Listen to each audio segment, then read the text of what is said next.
So తీర్మాన్ మల్లన్నని suspend చేయడం అనేది Congress party సంచలన నిర్ణయం తీసుకుంది. దానికి సంబంధించి కూడా వాళ్ళ వివరణ కూడా ఇచ్చారు టిపిసిసి చీఫ్ మహేష్ కుమార్ గౌడ్ గారు. సో ఎప్పుడైతే బీసీ కులగణనకు సంబంధించి పేపర్లను చింపాడో కాలు పెట్టాడో అప్పుడు ఏఐసిసి సీరియస్ అయింది. అలాగే దానికి సంబంధించి వివరణ కూడా కోరినాం, అయినప్పటికీ తను ఎటువంటి వివరణ ఇవ్వలేదు అని చెప్పేసి అన్నారు. సో ఇదే అంశం పైన మనతో మాట్లాడడానికి బీసీ సంఘ రాష్ట్ర నాయకులు వడ్డే జానయ్య గారు ఉన్నారు. జానయ్య గారు నమస్తే అండి. నమస్తే బ్రదర్. జానయ్య గారు, మీరు గత కొన్ని రోజులుగా తీర్మాన్ మల్లన్న తోటి ట్రావెల్ చేస్తున్నారు. అలాగే మొన్న బీసీ సభలో కూడా మీరు కీలకంగా మల్లన్న గారితో ఉండడం అనేది కూడా జరిగింది. సో ఏంటి మల్లన్న గారిని సస్పెండ్ చేయడం పైన మీ అభిప్రాయం ఏందండి? గొప్ప నిర్ణయం తీసుకుంది కాంగ్రెస్ పార్టీ అని అభిప్రాయపడతా ఉంది. ఎందుకండి అంత గొప్ప నిర్ణయం తీసుకుందని మీరు?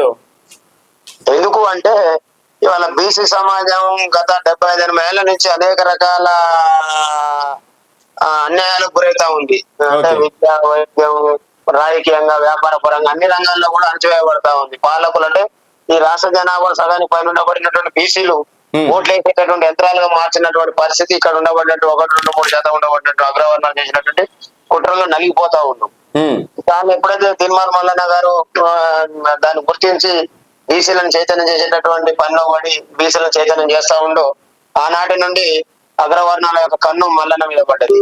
వీళ్ళు అంటే ఈ మల్లన్న అనేవాడు కాంగ్రెస్ పార్టీలో ఉంటే మా మనుగడకి కష్టం అవుతుంది, భవిష్యత్తులో మా ఉనికి కోల్పోయే పరిస్థితి ఉంటుంది. కాబట్టి మల్లన్నని కాంగ్రెస్ పార్టీ నుంచి సస్పెండ్ చేసే గానీ మనం ఆడింది ఆటగా మళ్ళీ కాంగ్రెస్ పార్టీ ఇచ్చిన హామీలను తుంగలో దొక్కి డ్రామాలు చేసుకుంటూ ఉండొచ్చు అనేటటువంటి నిర్ణయానికి వచ్చిన తర్వాత మల్లన్న చేస్తున్నటువంటి వాస్తవాలని ఇచ్చినటువంటి హామీలు నిలబెట్టుకోవాలని మాట్లాడుతున్నటువంటి మాటల్ని వక్రీకరించి ఆయనని పార్టీని సస్పెండ్ చేయాలనేటువంటి ఆలోచనకు రావటం, ఏదైతే బీసీ సమాజం ఈనాడు మల్లన్న ఇక్కడ ఉన్నట్టు ప్రజలను చైతన్యం చేస్తున్నటువంటి సందర్భంలో వాస్తవాలు మాట్లాడుతున్న సందర్భంలో ఇక్కడ ఉన్నట్టు ప్రజలందరూ కూడా చైతన్యవంతులై మన ఓట్లు మనం వేసుకుంటే మనకు రాజ్యాధికారం తథ్యం అనేటటువంటి వాస్తవాన్ని గ్రహించి నిన్న జరిగినటువంటి 3 ఎమ్మెల్సీ ఎన్నికల్లో మల్లన్న ఒక పిలుపునిస్తే బీఫాములకు దూరంగా బీసీలే మన నాయకులు అనేటటువంటి వాదానికి కట్టుబడి 3కు 3 గెలిపించుకునేటటువంటి పరిస్థితిలో ఈ తెలంగాణ రాష్ట్రం తయారైంది. ఇక్కడ ఉన్నటువంటి బీసీలు తయారయ్యారు.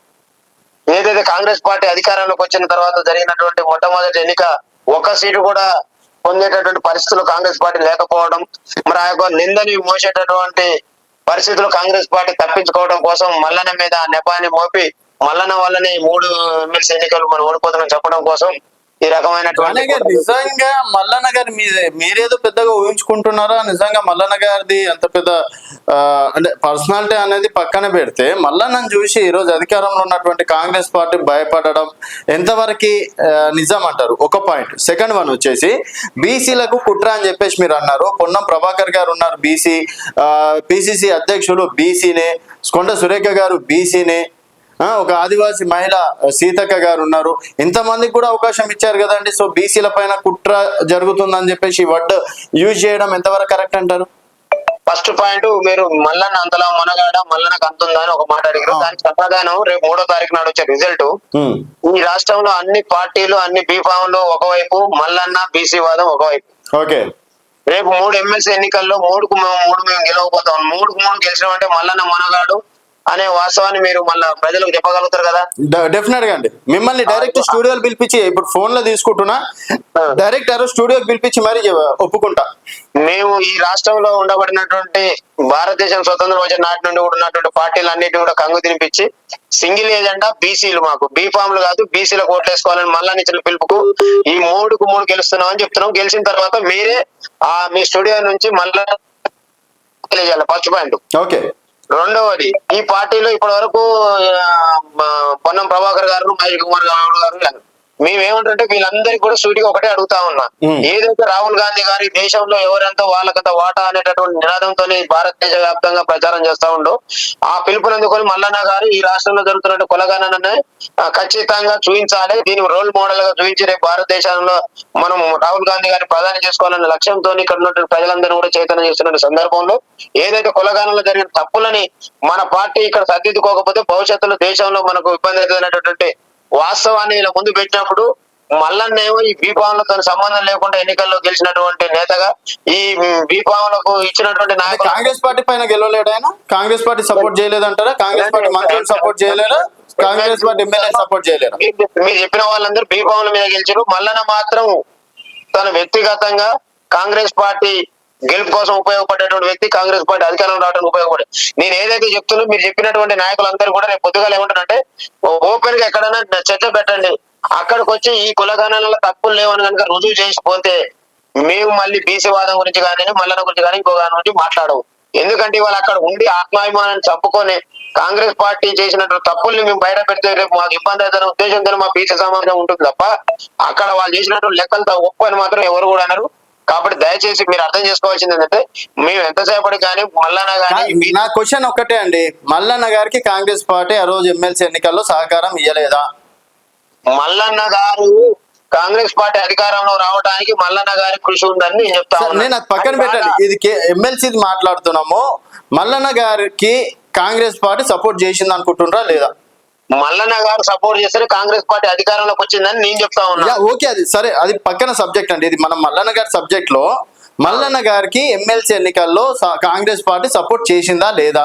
లేదు, మల్లన్న గారికి కాంగ్రెస్ పార్టీ సపోర్ట్ చేయాలి. అక్కడ ఉన్నటువంటి అగ్రవర్ణాలు ఎవరు సపోర్ట్ చేయాలి? మల్లన్న కాంగ్రెస్ పార్టీ సపోర్ట్ చేసింది కాబట్టి ఆ మాత్రం ఓటుతో బయటపడగానే ఇండిపెండెంట్ గా పోటీ చేస్తూ పెద్ద మేయర్తో గెలిచేటటువంటి సందర్భం ఉన్నటువంటి పరిస్థితుల్లో మల్లన్న పోటీ తప్పలేదు కాబట్టి కాంగ్రెస్ పార్టీ ఉంది కాబట్టి కాంగ్రెస్ పార్టీ అభ్యర్థిగా పోటీ చేసిండు.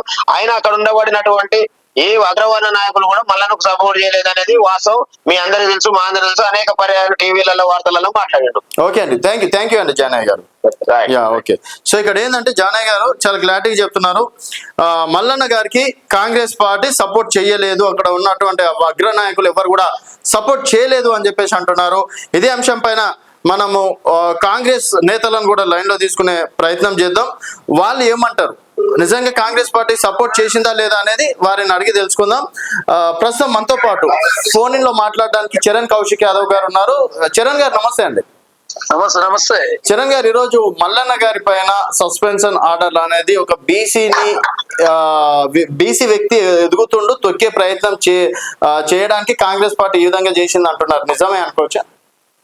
ఎందుకు తొక్కే ప్రయత్నం కాంగ్రెస్ పార్టీ చేస్తుంది? కాంగ్రెస్ పార్టీ బీసీలు తొక్కే ప్రయత్నం చేస్తే బీసీ కులగన్న కాంగ్రెస్ పార్టీ ఎందుకు చేస్తుంది? బీసీలకు చట్టసభలో 42% ఉండాలని చెప్పేసి ఎందుకు కాంగ్రెస్ పార్టీ కోరుకుంటుంది? ఎందుకు బీసీలకు కేసీఆర్ గారు ఆయనలో నష్టం జరిగింది కాబట్టి బీసీ రిజర్వేషన్ పెంచిన తర్వాత ఎలక్షన్ పెట్టాలని చెప్పి కాంగ్రెస్ పార్టీ భావించి 42% ఇచ్చే ప్రయత్నంలో భాగంగా కాంగ్రెస్ పార్టీ ముందుకు పోతాం. మీరు ఫోన్ చేసే టైంలో వట్టి జానయ్య గారు లైన్ లో ఉండేయండి. సో వారు ఏమంటున్నారంటే కాంగ్రెస్ పార్టీ మల్లన్న గారు ఎమ్మెల్సీ దానికి ఏం కృషి చేయలేదు, ఆయన ఓడించడానికి అగ్రవర్ణాలంతా ప్రయత్నించారు అని చెప్పేసి వారు అన్నారు, నిజమే అనుకోవచ్చా? కాంగ్రెస్ పార్టీ బీఫామ్ ఇచ్చి బీఫామ్ మీద పోటీ చేసిండ్రు. కాంగ్రెస్ పార్టీలో ఉన్నటువంటి నాయకులతో వారి గెలుపు కోసం పనిచేసిరు. అయినా మొదటి నుంచి ఇట్లాంటి ఆరోపణలు చేస్తూ అనవసరంగా కాంగ్రెస్ పార్టీ మధ్య గందరగోళం క్రియేట్ చేసే ప్రయత్నం తీర్మానం చాలా అంటే ఆయన గెలుపులో కాంగ్రెస్ పార్టీ ఏం తోడ్పాటు అవ్వలేదంటే ఆయన ఫిగర్ ని చూసి మరి ఎందుకు ఈ గతంలో ఇండిపెండెంట్ పోటీ మీకు తోడ్పాటు లేనప్పుడు కాంగ్రెస్ పార్టీ బీఫామ్ ఇండిపెండెంట్ గా పోటీ చేసి ఇంకెక్కువ మెజార్టీ వచ్చేదని అంటున్నారు వాళ్ళ కార్యకర్తలు. ఇప్పుడు మీరు రాజీనామా చేసి చెయ్యి ఎవరోదన్నా, ఓకే రాజీనామా చేసి తెలుసుగా మీలో కాంగ్రెస్ పార్టీ ఎందుకు అనవసరంగా ప్రజల మధ్య గందరగోళం క్రియేట్ చేసే ప్రయత్నం మానుకోవాలని చెప్పేసి మేము కోరుతా ఉన్నాం. అదే కాకుండా నోటీసు ఫిబ్రవరి 5వ తారీఖు నాడు ఇచ్చారు. 12వ తారీఖు వరకు రిప్లై ఇవ్వని చెప్పి అడిగారు. 12 మార్చి 1వ తారీఖు అయినా స్పందన లేదు.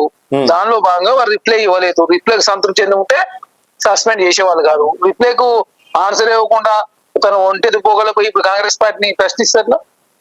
సో కాంగ్రెస్ పార్టీ చేసిన తప్పులని ప్రశ్నిస్తున్నా అంటుండు కోమటిరెడ్డి వెంకటరెడ్డి గారు. మొన్న వాటరు నీళ్లు అది అని చెప్పేసి అన్నాడు. అలాగే పొంగులేటి శ్రీనివాస్ రెడ్డి అవినీతి అక్రమాలు చేస్తున్నాడు అని చెప్పేసి. వాటర్ నీరు అంటే కూడా అది తప్పవుతుందా? వాటర్ నీరు అంటే నీరంటూ ఇంగ్లీష్ లో వాటర్ అంటారు, దాన్ని కూడా తప్పు పడితే ఎట్లా? అండ్ పొంగులేటి శ్రీనివాస్ రెడ్డి గారు అవినీతి అక్రమాలు చేస్తున్నారు, కబ్జాలు చేస్తున్నారు అని వారే అన్నారు.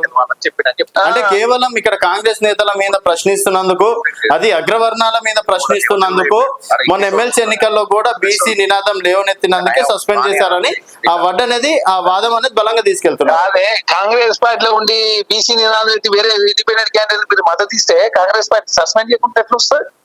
నీకు సస్పెండ్ చేయకుండా వస్తారు ఎవరన్నా? బీసీలకు ఇచ్చేది ఒక పార్టీ బీఫా మీద గెలిస్తే ఒక పార్టీ ఇండిపెండెంట్ క్యాండిడేట్ సపోర్ట్ చేస్తావా? ఏమైనా ధర్మమా ఇది? ఓకే, ఇది ధర్మం కాదు కదా. తీర్మానం వల్ల ఉన్నా ఆ ప్లేస్ లో చరణ్ ఉన్నా కూడా ఎవరినైనా సస్పెండ్ చేస్తే పార్టీ నియమావళిని ఉల్లంఘించిన ఏ వ్యక్తి మీద కూడా అట్లాంటి చర్యలు తీసుకుంటారు. సో ఇక్కడ బీసీ అనే వ్యక్తిని సస్పెండ్ చేయాలని టార్గెట్ ఏం చేయలేదు.